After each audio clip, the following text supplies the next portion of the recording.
আসসালামু আলাইকুম রহমতুল্লাহি ওয়া বারাকাতুহু। সম্মানিত ভিউয়ার্স, কেমন আছেন? আশা করি সবাই ভালো আছেন। তো ভিউয়ার্স, আসলে আপনারা জানেন আমি অনলাইনে রাশিয়ান ভাষা শেখাই। তো যাদের রাশিয়ান ভাষা শেখার খুব প্রয়োজন তারা আমার সাথে যোগাযোগ করবেন। আশা করি খুব ভালোভাবে শিখতে পারবেন। তো বিষয়টা হচ্ছে, আজকে আমি যে ওয়ার্ডটি নিয়ে সেন্টেন্স তৈরি করব সেই ওয়ার্ডটি সম্পর্কে আপনারা সবাই জানেন বা বুঝেন। ওকে, ওয়ার্ডটি হচ্ছে দিয়ে লাভ। ওয়ার্ডটি হচ্ছে কি? দিয়ে দিয়ে লাভ। দিয়ে লাভ মানে করা। ইংরেজিতে যেটাকে আমরা ডু বলি, ডু মানে কি? করা। তো রাশিয়ান ভাষায় এই দিয়েলাত মানে করা। রাশিয়ান ভাষায় এই দিয়েলাত মানে কি? করা। আচ্ছা, এই করা দিয়ে আমরা কয়েকটা সেন্টেন্স তৈরি করব। ধরেন আপনি কাউকে প্রশ্ন করছেন যে তুমি কি করছো। ধরেন প্রশ্নটা হচ্ছে তুমি তুমি কি করছো, তাই না? তুমি কি করছো। এখানে কিন্তু এই যে করছো, এটা কিন্তু প্রশ্ন। তুমি কি করছো, করা, এখানে কিন্তু করা শব্দটা বোঝানো হয়েছে। এখানে কি বোঝানো হয়েছে? করা শব্দটা বোঝানো হয়েছে। আচ্ছা, প্রশ্নটা কি? কি। তো তুমি কি করছো, তাহলে যখন কি দিয়ে প্রশ্ন করা হবে তখন আপনাকে লিখতে হবে ইস্ত। ইস্ত, ইস্ত মানে কি। তো তুমি কে রাশিয়ান ভাষায় কি বলে? তি বলে। ইস্ত তি দিয়েলাত, তাহলে কি এখানে দিয়েলাত বসবে?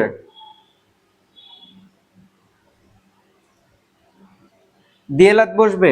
ইস্ততি দিয়েলাত, দিয়েলাত বসবে। যদি দিয়েলাত বসাই তাহলে এভাবে হয়, ইস্ততি দিয়েলাত মানে তুমি কি করা। তুমি কি করা, তাহলে তো হলো না সঠিকভাবে। এখন যদি আপনি সঠিকভাবে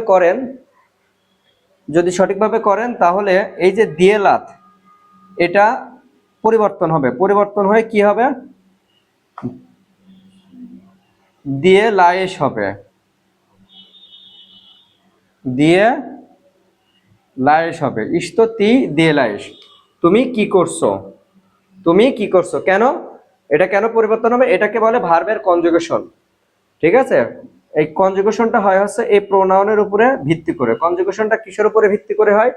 কনজুগেশনটা হয় হচ্ছে প্রোনাউনের উপরে ভিত্তি করে। এই যে প্রোনাউন তি, এখন যদি আপনি বলেন যে এটা তি মানে তুমি, তুমিটা কি ছোটদের ক্ষেত্রে, বন্ধুদের ক্ষেত্রে ব্যবহার করা হয়। যখন আপনি বড়দের ক্ষেত্রে ব্যবহার করবেন তখন আপনাকে ব্যবহার করতে হবে ভি। ইস্ত ভি। তো ইস্ত ভি। এখন ইস্ত ভি, আপনি কি করছেন, আপনি কি করছেন, আপনি কি করছেন, তাহলে এখন কি এটা ব্যবহার হবে? না, এটা ব্যবহার হবে না। তখন ইস্ত ভি দিয়ে লাইতে হবে। দিয়ে ইস্ত ভি দিয়ে লাইতে হবে। দিয়ে লাইতে হবে। ইস্ত ভি দিয়ে লাইতে, আপনি কি করছেন। ঠিক আছে? আচ্ছা, এখন ধরে মনে করেন আপনি বলবেন যে আমি নাস্তা করছি। আমি কি করছি? নাস্তা করছি। আচ্ছা, আমি কি করছি? আমি নাস্তা করছি। আমি নাস্তা করছি। তাহলে আপনি এটাকে কিভাবে বলবেন? আমি কে কি বলে? ইয়া। ইয়া মানে আমি। আমি নাস্তা করছি, এখানে কিন্তু করছে মানে করা বোঝাইছে। তো ইয়া দিয়ে লাইও,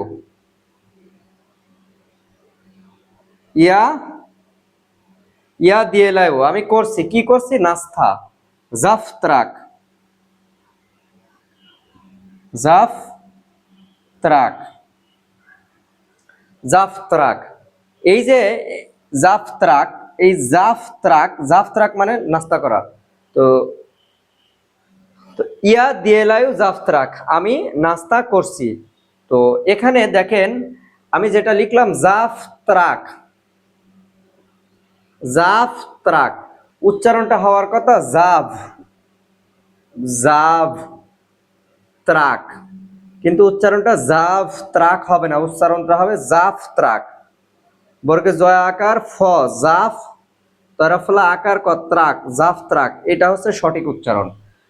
তো উচ্চারণটা নিয়ম হচ্ছে, সঠিক উচ্চারণ হচ্ছে জাফ ত্রাক।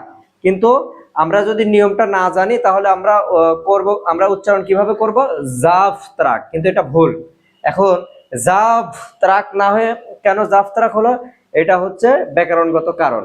তো এইসব বিষয়গুলো যদি আপনার জানার ইচ্ছা থাকে, আগ্রহ থাকে, আমার সাথে যোগাযোগ করবেন, ইনশাল্লাহ আমি সুন্দরভাবে আপনাদেরকে শিখাই দেব, বুঝাই দেব। হ্যাঁ, আমি অনলাইনে রাশিয়ান ভাষা শেখাই। যদি আমার সাথে যোগাযোগ করার ইচ্ছা থাকে তাহলে এই যে আমার হোয়াটসঅ্যাপ নাম্বার 01402 12 84 58, এই যে আমার হোয়াটসঅ্যাপ নাম্বার, এই নাম্বারে যোগাযোগ করবেন। ঠিক আছে? তো সবাই ভালো থাকবেন, সুস্থ থাকবেন, আল্লাহ হাফেজ।